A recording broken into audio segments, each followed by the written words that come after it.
নমস্কাৰ আকাশবাণী গুৱাহাটী কেন্দ্ৰৰ সন্ধিয়াৰ আঞ্চলিক বাতৰি পঢ়িছো জুলি শৰ্মা বৰুৱাই আৰু মোৰ সৈতে আছে কুমাৰ ডেভিড দাস এতিয়া প্ৰধান বাতৰিসমূহ হ'ল ৰাজ্য চৰকাৰৰ 1 লাখ নিযুক্তি প্ৰতিশ্ৰুতিৰ অংশ হিচাপে দিছপুৰত কাইলৈ শিক্ষা বিভাগৰ নিযুক্তি সমাৰোহৰ আয়োজন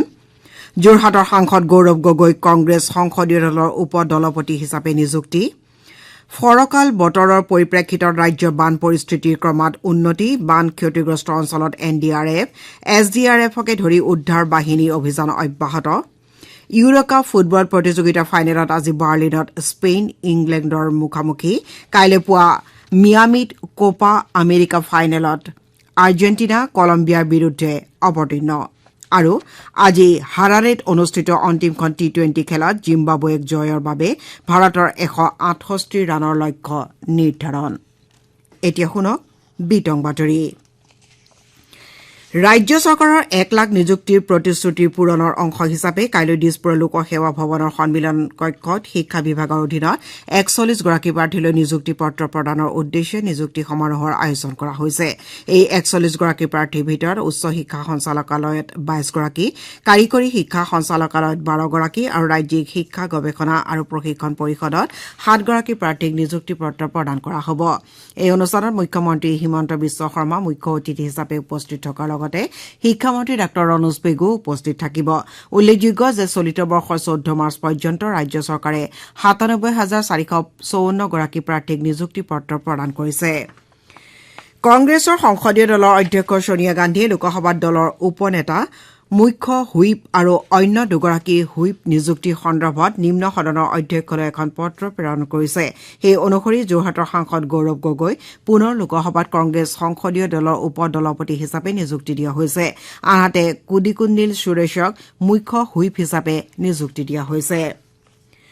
বতৰ ফৰকাল হোৱাৰ পৰিপ্ৰেক্ষিতত ৰাজ্যৰ বিভিন্ন জিলাত বাঢ়নী পানী ক্ৰমাৎ শুকাবলৈ লৈছে যদিও এতিয়াও ৰাজ্যৰ 21খন জিলাৰ প্ৰায় 8,40,000তকৈ অধিক লোক বানৰ কবলত আছে ব্ৰহ্মপুত্ৰ বৰাককে ধৰি প্ৰধান নদীসমূহৰ জলস্তৰ এতিয়া বিপদসীমাৰ ওপৰত আছে অসম ৰাজ্যিক দুৰ্যোগ ব্যৱস্থাপনা প্ৰাধিকৰণৰ তথ্য অনুসৰি এতিয়াও 61টা ৰাজ্য চৰকাৰৰ 1705খন গাঁৱৰ বিস্তীৰ্ণ অঞ্চল বানত বুৰ গৈ আছে এই বানত 29,000 হেক্টৰতকৈ অধিক কৃষিভূমি ক্ষতিগ্ৰস্ত হৈছে কালি ধেমাজি জিলাত বানৰ ফলত পুনৰ এজন লোকে প্ৰাণ হেৰুওৱাত শেহতীয়া বানত মৃত্যু হোৱা লোকৰ সংখ্যা 91লৈ বৃদ্ধি হৈছে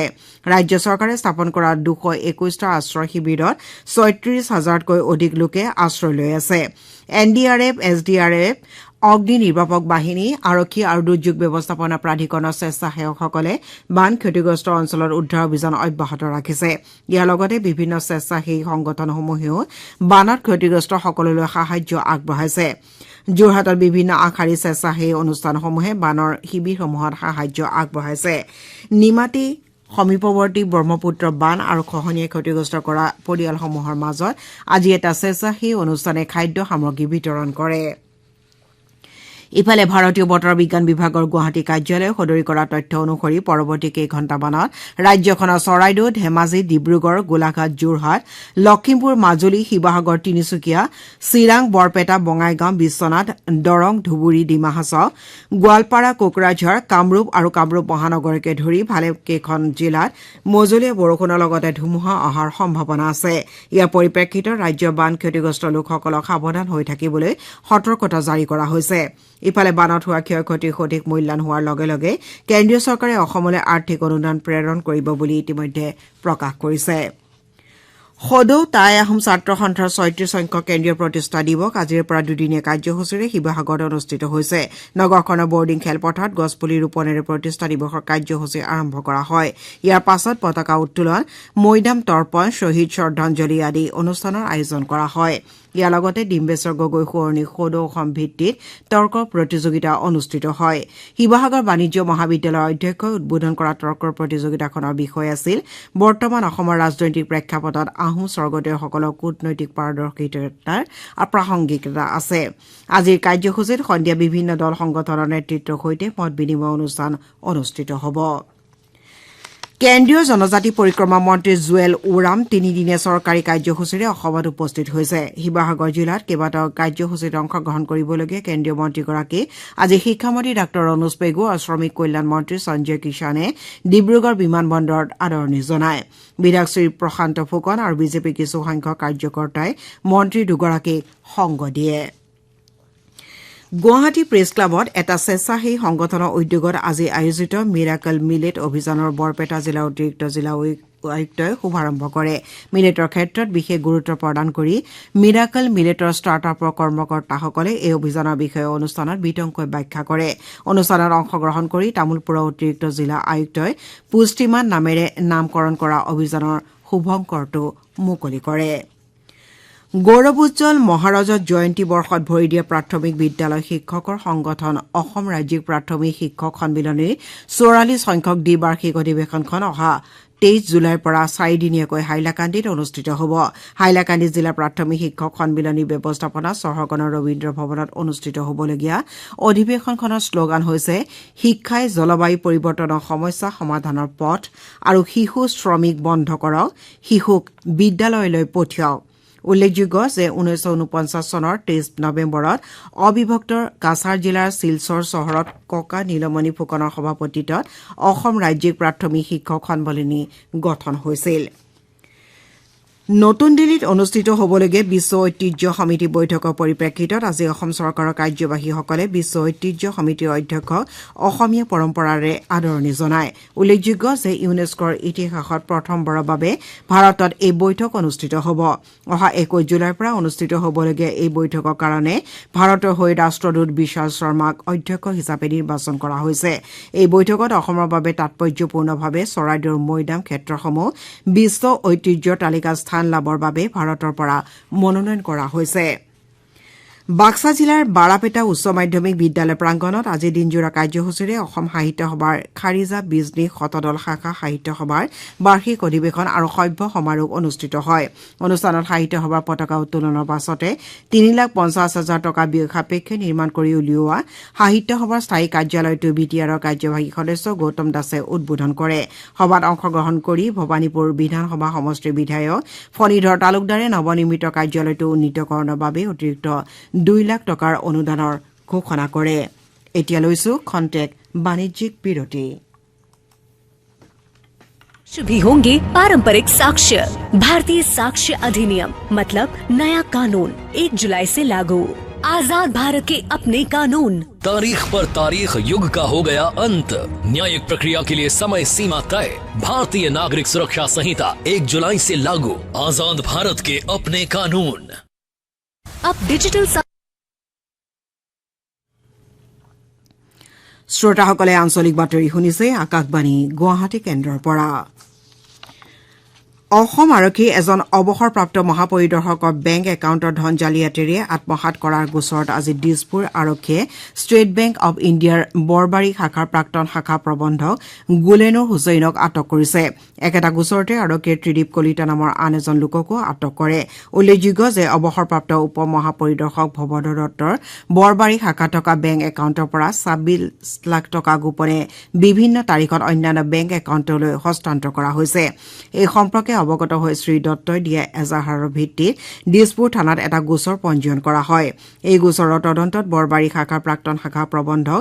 গুলেনুৰ হুছেইনে ইণ্টাৰনেট বেংকিঙৰ সহায়ত ধন জালিয়াতি কৰাৰ তথ্য পোহৰলৈ আহে অৱসৰপ্ৰাপ্ত মহাপৰিদৰ্শকজনৰ বেংক একাউণ্টৰ সৈতে ফোন নম্বৰ সংযোগ কৰি আৰু ইউজাৰ আইডি লগতে পাছৱৰ্ড সৃষ্টি কৰি বৰবাৰী শাখাৰ প্ৰাক্তন শাখা প্ৰবন্ধকগৰাকীয়ে জালিয়াতি কৰিছিল অভিযুক্ত হুছেইনে একেদৰে আন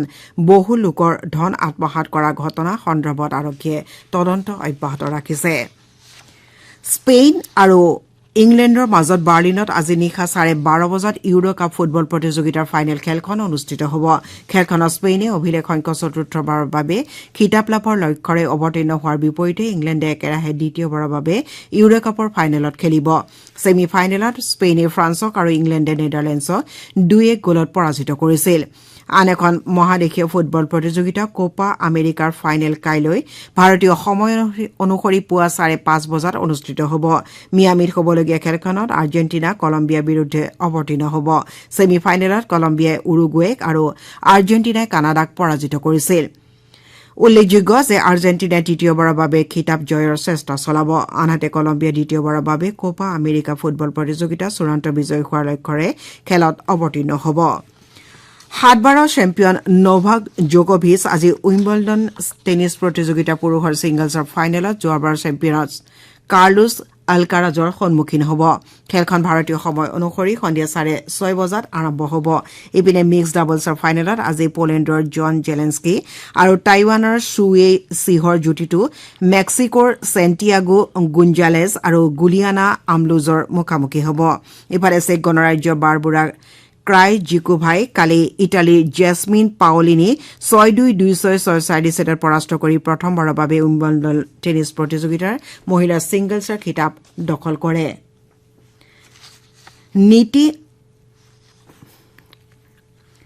এতিয়া পৰৱৰ্তী বাতৰি শুনক কুমাৰ ডেভিড দাসৰ পৰা ৰাজ্যৰ বান পৰিস্থিতি উন্নত হোৱা বানৰ আশ্ৰয় শিবিৰসমূহত চৰকাৰৰ তৰফৰ পৰা প্ৰয়োজনীয় সাহায্য সামগ্ৰী বিতৰণ ৰাজ্য চৰকাৰৰ ৩৫,০০০ নতুন চাকৰি নিযুক্তি প্ৰক্ৰিয়া শীঘ্ৰে আৰম্ভ কৰাৰ মুখ্যমন্ত্ৰীৰ ঘোষণা আপোন ঘৰ আঁচনি ঋণৰ পৰিমাণ ৩০ লাখলৈ বৃদ্ধিত অসম মন্ত্ৰীসভাৰ অনুমোদনকে ধৰি কেইবাটাও গুৰুত্বপূৰ্ণ বাতৰিয়ে বিগত সপ্তাহৰ আঞ্চলিক বাতৰিত স্থান লাভ কৰে বতৰ ফৰকাল হোৱাৰ পৰিপ্ৰেক্ষিতত যোৱা সপ্তাহত ৰাজ্যৰ বান পৰিস্থিতি সামান্য উন্নত হয় বান ক্ষতিগ্ৰস্ত অঞ্চলসমূহত এনডিআৰএফ এছডিআৰএফ আৰু অন্যান্য উদ্ধাৰকাৰী বাহিনীৰ অভিযান অব্যাহত থকাৰ সমান্তৰালকৈ বান শিবিৰসমূহত পৰ্যাপ্ত পৰিমাণৰ ঔষধ তথা অন্যান্য সামগ্ৰী নিয়মীয়াকৈ যোগান ধৰি থকা বুলি মুখ্যমন্ত্ৰী ডঃ হিমন্ত বিশ্ব শৰ্মাই সদৰি কৰে ইয়াৰ উপৰি কেইবাগৰাকী মন্ত্ৰীয়ে বান ক্ষতিগ্ৰস্ত কেইবাখনো জিলা ভ্ৰমণ কৰি পৰিস্থিতিৰ বুজ লয় অহা বছৰৰ আৰম্ভণিতে স্বচ্ছতা বজাই ৰাখি চৰকাৰী চাকৰিত ৰাজ্যৰ দক্ষ যুৱক যুৱতীসকলক নিযুক্তি দিয়াৰ ক্ষেত্ৰত অগ্ৰাধিকাৰ দিয়া হ'ব বুলি মুখ্যমন্ত্ৰী ডঃ হিমন্ত বিশ্ব শৰ্মাই যোৱা সপ্তাহত প্ৰকাশ কৰে ইয়াৰ বাবে মুখ্যমন্ত্ৰীগৰাকীয়ে তৃতীয় আৰু চতুৰ্থ বৰ্গৰ কৰ্মচাৰী নিযুক্তি ৰাজ্যিক আৰক্ষী উপ পৰিদৰ্শক কনিষ্টেবল নিযুক্তিৰ বাবে প্ৰয়োজনীয় আনুষ্ঠানিকতা আলোচনা চূড়ান্ত কৰিবলৈ সংশ্লিষ্ট বিষয়াসকলৰ সৈতে এখন বৈঠকতো মিলিত হয় ৰাজ্যৰ মহাবিদ্যালয়সমূহৰ সহকাৰী অধ্যাপক গ্ৰন্থাগাৰিক আৰু তৃতীয় তথা চতুৰ্থ শ্ৰেণীৰ পদৰ বাবে স্থায়ী বাসিন্দাৰ প্ৰমাণপত্ৰ বাধ্যতামূলক নহয় বুলি চৰকাৰে পূৰ্বতে জাৰি কৰা নিৰ্দেশনা যোৱা সপ্তাহত প্ৰত্যাহাৰ কৰা হয় বিষয়টো তদন্ত ঘোষণা কৰাৰ লগতে শিক্ষামন্ত্ৰী ডাঃ ৰণোজ পেগুৱে স্থানীয় ভাষাত বুটপত্তি থকা ব্যক্তিয়েহে মহাবিদ্যালয়ত শিক্ষক হিচাপে নিযুক্তি লাভ কৰিব পাৰে বুলি স্পষ্ট কৰে 2016-17 চনত ৰাজ্য চৰকাৰে আৰম্ভ কৰা আপোন ঘৰ আঁচনিৰ অধীনত প্ৰদান কৰা ঋণৰ পৰিমাণ 30 লাখ টকালৈ বৃদ্ধি কৰাত অসম মন্ত্ৰীসভাই যোৱা সপ্তাহত অনুমোদন জনায় দিছপুৰত অনুষ্ঠিত মন্ত্ৰীসভাৰ বৈঠকৰ অন্তত শিক্ষামন্ত্ৰী ডাঃ ৰণোজ পেগুৱে এই বিষয়ে প্ৰকাশ কৰে লগতে বৈঠকৰ সিদ্ধান্ত অনুসৰি মহিলা কৰ্মচাৰীয়ে এবছৰতকৈ কম বয়সৰ সন্তান তুলি ললে 180 দিনৰ প্ৰতিপালনৰ ছুটী লাভ কৰিব বুলিও মন্ত্ৰীগৰাকীয়ে সদৰি কৰে যোৱা সপ্তাহত ৰাজ্যৰ যোগাযোগ আন্তঃগাঁথনি উন্নয়নৰ বাবে কেন্দ্ৰীয় চৰকাৰে প্ৰধানমন্ত্ৰী গ্ৰাম সড়ক যোজনাৰ অধীনত 378 কোটি 68 লাখ টকা আবণ্টন দিয়ে এই ধনৰাশিৰ ৰাজ্যৰ 563.67 কিলোমিটাৰ দৈৰ্ঘ্যৰ 78টা পথ আৰু 14খন পকী দলং নিৰ্মাণ কৰা হ'ব দেশৰ 7খন ৰাজ্য 13টা বিধানসভা সমষ্টিৰ বাবে অলপতে অনুষ্ঠিত উপ নিৰ্বাচনৰ ফলাফল যোৱা সপ্তাহত ঘোষণা কৰা হয় ইয়াৰে 4খনকৈ আসনত কংগ্ৰেছ আৰু তৃণমূল কংগ্ৰেছে জয়লাভ কৰাৰ বিপৰীতে বিজেপিয়ে 2খন আৰু আম আদমী পাৰ্টীয়ে এখনকৈ আসন লাভ কৰিবলৈ সমৰ্থ হয় এয়া আছিল বিগত সপ্তাহত আকাশবাণী গুৱাহাটীৰ আঞ্চলিক বাতৰিত স্থান লাভ কৰা বাতৰিসমূহৰ চমু অৱলোকন নীতি আয়োগৰ বিশেষ কাৰ্যসূচীৰ সম্পূৰ্ণতা অভিযান অসমতো অব্যাহত আছে এই অভিযানৰ অংশ হিচাপে জিলাই জিলাই বিভিন্ন কাৰ্যসূচীৰ আয়োজন কৰা হৈছে সম্পূৰ্ণতা অভিযানৰ অধীনত অভিলাষী জিলা আৰু উন্নয়ন খণ্ডসমূহত মূলতঃ প্ৰথম 3 মাহতে পঞ্জীয়নভুক্ত প্ৰসূতিৰ সংখ্যা সংহত শিশু বিকাশ সেৱাৰ অধীনত প্ৰসূতি পৰিপূৰক খাদ্য যোগান শিশুৰ সম্পূৰ্ণ ৰোগ প্ৰতিৰোধ ক্ষমতা বৃদ্ধিৰ হাৰ চৰকাৰে 2015 চনতে কৃষকৰ বাবে আৰম্ভ কৰা ছয়েল হেল্থ কাৰ্ডৰ যোগেদি মাটিৰ নমুনা সংগ্ৰহৰ হাৰ প্ৰতিটো খণ্ডত মধুমেহ আৰু উচ্চ ৰক্তচাপজনিত ৰোগীসকলক চিনাক্তকৰণৰ হাৰ আৰু একোটা উন্নয়ন খণ্ডত থকা আত্মনিৰ্ভৰশীল গোটৰ বিপৰীতে পুঁজি লাভ কৰি থকা গোটৰ হাৰ বিদ্যুৎ যোগান থকা মাধ্যমিক পৰ্যায়ৰ বিদ্যালয়ৰ হাৰ তথা প্ৰাথমিক আৰম্ভ হোৱাৰ এমাহৰ ভিতৰতে পাঠ্যপুথি বিতৰণৰ হাৰ বৃদ্ধি কৰাৰ লক্ষ্য লোৱা হৈছে বাতৰি শেষ কৰাৰ আগে প্ৰধান বাতৰিকেইটা আকৌ এবাৰ পঢ়ি দিছো ৰাজ্য চৰকাৰৰ 1 লাখ নিযুক্তিৰ প্ৰতিশ্ৰুতিৰ অংশ হিচাপে দিছপুৰত কাইলৈ শিক্ষা বিভাগৰ নিযুক্তি সমাৰোহৰ আয়োজন যোৰহাটৰ সাংসদ গৌৰৱ গগৈ কংগ্ৰেছ সংসদীয় দলৰ উপদলপতি হিচাপে নিযুক্তি আৰু আজি হাৰাৰেত অনুষ্ঠিত অন্তিমখন টি20 খেলত জিম্বাবুৱেক জয়ৰ বাবে ভাৰতৰ 168 ৰানৰ লক্ষ্য নিৰ্ধাৰণ আমাৰ সন্ধিয়াৰ আঞ্চলিক বাতৰি ইমানেই নমস্কাৰ